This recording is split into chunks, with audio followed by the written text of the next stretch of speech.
Bonjour, coucou tout le monde, j'espère que vous allez bien. Moi, je vais très bien par la grâce de Dieu. Je suis Princesse Coquetterie. J'accompagne les femmes et les hommes et les couples en souffrance dans le mariage. Alors, aujourd'hui, il m'est venu à cœur de partager avec vous le thème sur les 3 dimensions d'une femme dans la vie d'un homme. Alors, la première dimension d'une femme dans la vie d'un homme, c'est la dimension de la femme de destinée. La femme de destinée, c'est qui? La femme de destinée, c'est celle-là qui se positionne spirituellement pour prier pour son mari. La femme de destinée, c'est celle-là qui ne regarde pas que les défauts de son mari. Elle met vraiment en avant les qualités de son mari. Maintenant, quand il s'agit de ses défauts, elle les prend et elle confie à Dieu. Le mari peut ne pas être à la hauteur. Le mari peut parfois même avoir des manquements. Mais la femme de destinée, c'est celle-là qui est là pour couvrir ces erreurs-là. Comment elle fait? Elle prend les erreurs, elle prend toutes les fautes, tous les défauts et elle va remettre à Dieu dans la prière et il s'en charge de tout. La femme, en fait, une femme de destinée, c'est celle qui se positionne aussi comme une mère pour son mari. Et une mère ne peut pas faire n'importe quoi. Une mère, c'est celle-là qui ne regarde pas qu'aux finances de son mari. Une mère, c'est celle-là qui se soucie en fait de l'état de santé de son mari, qui se soucie premièrement de comment le mari a fait pour ramener les ressources à la maison. Elle ne regarde pas juste l'argent qui entre et tout. C'est celle-là qui va prendre le temps de demander comment il va, qui va chercher à savoir en fait l'état psychologique et mental dans lequel le mari se trouve. Une femme de destinée, c'est celle-là aussi qui porte, qui accompagne, qui aide l'homme dans les projets qu'il veut initier. C'est celle-là qui est là pour ne pas casser ces projets-là, mais qui porte ensemble avec lui pour hisser vers le haut. C'est ça une femme de destinée. Maintenant, il y a la dimension de femme de situation dans la vie d'un homme. Une femme de situation, c'est quel genre? C'est celle-là qui sait s'adapter en fait aux différents contextes que peuvent surgir de la part du mari au sein du couple. J'ai souvent entendu, même en accompagnement, il y a les femmes qui ont dit, il y a des moments où j'ai l'impression que je l'énerve. Il y a des moments où l'homme ne veut pas parler. Ce n'est vraiment pas grave. S'il ne veut pas parler, il faut lui coller la paix, laissez-le tranquille. Parce que les hommes n'ont pas la même capacité de polyvalence comme nous les femmes à digérer les choses, à digérer les pressions et tout. Parfois, il y a des hommes comme ça, vous êtes avec lui, il subit encore des pressions. Peut-être c'est le seul homme, peut-être même de sa famille, qui a même un peu les moyens et du coup, toute la famille est accrochée sur lui. Tous les problèmes de sa famille fusent de toutes parts. Et entre ces problèmes-là et maintenant votre problème de couple, ça fait que tout se chamboule dans sa tête. Il y a des hommes, par exemple, qui peuvent passer des moments où ils rencontrent des difficultés au travail, mais qui ne savent pas comment ils vont pouvoir expliquer ça à la maison. À ce moment-là, toi, en tant que femme, en tant qu'épouse, qu'est-ce que tu fais? Si tu vois qu'il s'est retiré, qu'il a pris une certaine distance et qu'il a besoin de temps pour lui ou de calme, accorde-lui ce temps-là. Laisse-le. quand ça va lui passer, il va revenir. Ce que tu peux faire, essaie d'ouvrir le dialogue. Tu essaies de demander s'il va bien. Tu essaies de demander si tu peux l'aider. Tu essaies de demander ce qui ne va pas. Mais si tu le vois très distant, qu'il répond avec beaucoup de distance, ça veut dire qu'il a besoin en fait d'un petit temps pour lui. Il a besoin un peu comme un temps, on appelle chez les enfants, temps calme. À ce moment-là, donne-lui la paix. Et comme ça, quand il va faire son temps calme et que ça va finir, il va revenir vers toi. Donc c'est comme ça. Demande à Dieu en tant que femme d'avoir les vertus de silence. Les vertus de silence, ça ne veut pas dire que tu es une femme silencieuse qui ne parle pas, non. Quand tu as les vertus de silence, au sein du couple, tu as la possibilité de voir si ton mari traverse un temps qu'il a besoin aussi du silence. Quand c'est comme ça, tu respectes ce moment-là pour que la paix règne dans la maison. Parce que s'il a besoin de silence et toi tu vas bousculer pour demander qu'est-ce qui ne va pas et machin, ça va plutôt le porter à ébullition, l'énerver. Et il risque maintenant la situation qui le fait réfléchir. Et peut-être qu'il prend du temps pour te dire. Ou peut-être qu'il ne veut même pas encore te dire. Ou qu'il ne veut pas dire. Il va maintenant transformer ça en colère et se décharger sur toi. Et c'est là où viennent souvent les problèmes dans les foyers.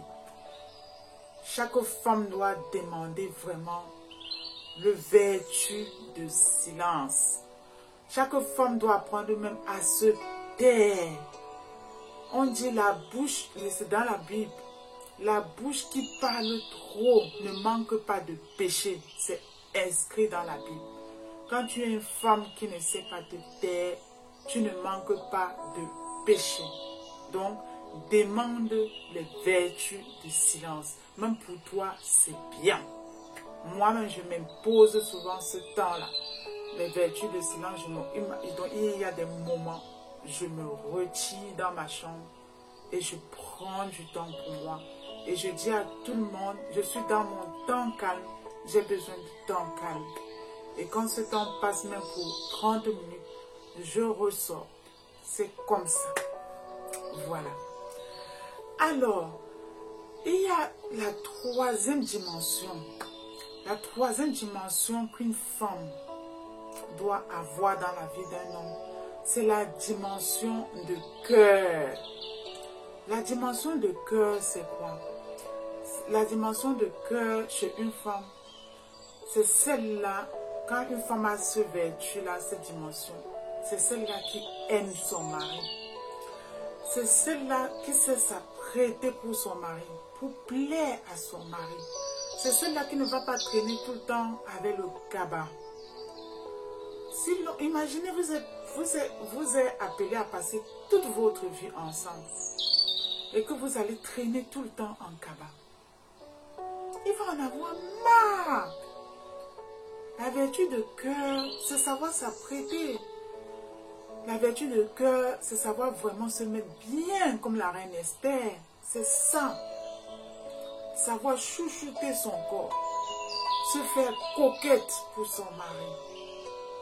Cette dimension-là, quand vous développez ça, vous mettez en avant en fait tous les attributs que Dieu vous a donnés naturellement. On ne dit pas d'être extravagant, mais c'est cette vertu-là qui vous permet de faire de votre chambre nuptiale un lieu cocon. Ça vous permet, même en tant que fille de Dieu, de veiller en fait à la qualité de vos lingeries, de mettre des lingeries sexy pour votre mari. Ça, on ne nous enseigne pas ça à l'église. Et ça tue les foyers. Un homme, même si tu es une fille croyante, tu as besoin aussi d'être sexy pour ton mari. S'il aime que tu mets les mini-jupes, quand il est à la maison là, mets ça. Tu marches bien, papa, tu fais le ménage bien, papa, et ça. C'est comme ça. C'est ça la dimension de cœur. La dimension de cœur, c'est être en capacité vraiment d'honorer ton mari comme un roi. La dimension de cœur, c'est vraiment porter la vertu de la femme amoureuse. C'est vraiment de te positionner devant ton mari comme une amante. Vous savez comment les amantes fonctionnent pour prendre les maris des gens? Elles servent la nourriture en chantonnant. Elles font la cuisine avec les talons et en chantant. Dans cette dimension de cœur-là, tu dois développer ça. C'est comme ça. La dimension en fait de cœur, c'est vraiment la dimension de la femme aimante. Il faut demander à Dieu à ce niveau de te donner la vertu de la femme amoureuse. Celle-là qui est amoureuse. Comme ça, malgré même les difficultés que vous pouvez traverser, que ta colère ne dure jamais.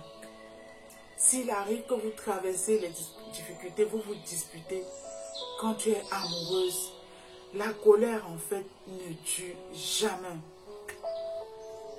Il faut savoir que vraiment, le cœur de Dieu, ce que Dieu veut dans cette vie, son cœur, c'est vraiment centré sur la famille. Le cœur de Dieu, c'est la famille. C'est pourquoi au commencement, il avait créé Adam et Ève. Au commencement, il y avait les animaux, certes, mais il avait créé un homme, les animaux, et ensuite, il lui a mis une femme à côté. Ensuite, les enfants. Allez, multipliez-vous. Le cœur de Dieu, c'est la famille dans cette vie. C'est ça. C'est ça. Et moi, j'ai aussi envie de profiter pour dire aux hommes, vraiment, aimez vos femmes. Aimez vraiment vos femmes. Il faut que la femme soit vraiment au cœur de vos désirs. Désirez votre femme chaque jour. Et les femmes, j'ai aussi envie de vous dire, soyez douces. Soyez douces. Les hommes ont besoin en fait des femmes douces. Des femmes qui apportent la paix. Ce sont les vertus qu'on peut développer. On apprend. Quand vous avez la crainte de Dieu, vous apprenez à développer ça. Et si vous ne les avez même pas, demandez la force à Dieu. Dites à Dieu, me voici. Je ne parviens pas au sein de ce foyer ou au sein de ce couple. Je ne parviens pas à faire que mon homme me désire. Demandez-lui. Il va vous aider. Il faut plaire à votre homme. Ne vous laissez pas comme ça. Pala. Faites tout pour être au cœur de l'homme.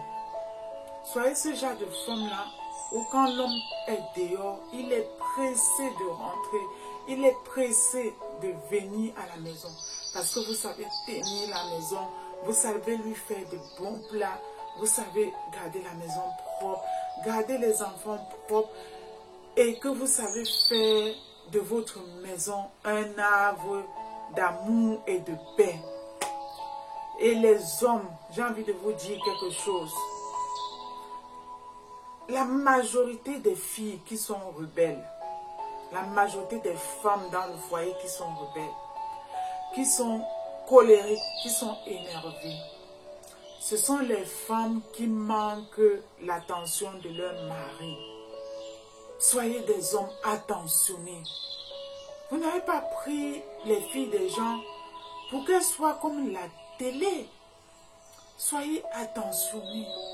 Dites à votre femme qu'elle est belle. Dites à votre femme que c'est la plus belle chose qui vous soit arrivée. Et les femmes, faites pareil. Dites à votre mari, tu es mon roi. Je te remercie d'être à mes côtés. Tu es la plus belle chose qui me soit arrivée. je t'aime, je suis amoureuse de toi. Les hommes, vraiment, aimez vos femmes. Portez sur elles un regard d'amour. Une femme qui est aimée, à Mafmide, une femme qui se sent vraiment aimée, que l'homme lui dit qu'il aime. Pas juste dire qu'on a pour dire, mais qui prouve. Il prouve pas sa douceur. Il prouve pas le respect. Il prouve pas des petites attentions. De rien du tout. Une femme comme ça, une femme qui est comblée par ces petites choses-là, vous allez voir comment elle va tout déployer. Elle va vous respecter. Vous allez même aller lui dire, va demander pardon à telle personne pour quelque chose qu'elle ne connaît pas. Elle va aller le faire. Parce que le cœur d'une femme, contrairement à ce qu'on peut croire, n'est pas dur. La femme peut être rebelle, en fait, pour faire comme une barrière. Donc, c'est comme de la défensive, pour se protéger, en fait. Lorsqu'elle sent que vous n'êtes pas pleinement là. Mais sinon, si vous faites ce que je dis, elle va vous mettre au rang des plus grands rois. Elle sera même capable d'aller soulever les montagnes pour vous. Faites ça. Vraiment, faites ça.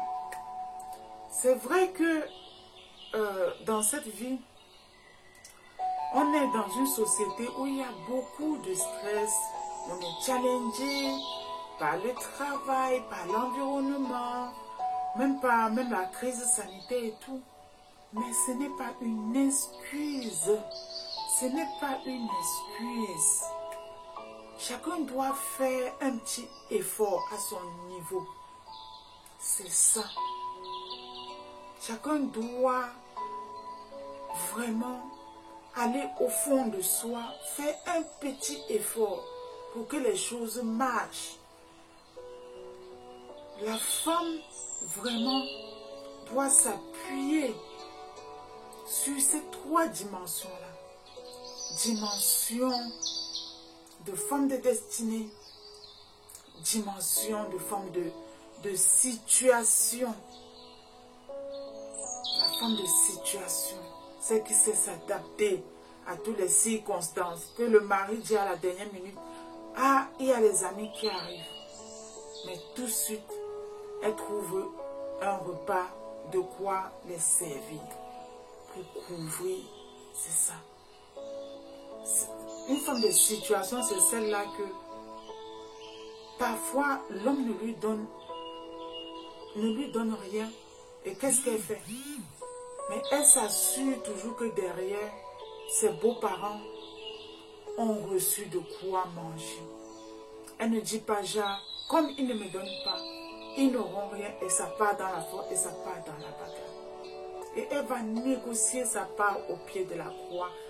Et Dieu va ramener cet homme-là. La justice divine existe. C'est ça la femme de situation. La femme a la dimension de la femme de situation. Celle qui sait s'adapter. Celle qui sait ajuster. Celle qui sait vraiment être diplomate. Celle qui sait couvrir les erreurs. Celle qui vraiment sait parfaire. C'est ça, cette subtilité-là. Celle qui sait vraiment faire comme la reine Esther avait fait. Elle n'avait pas, elle était en terre étrangère.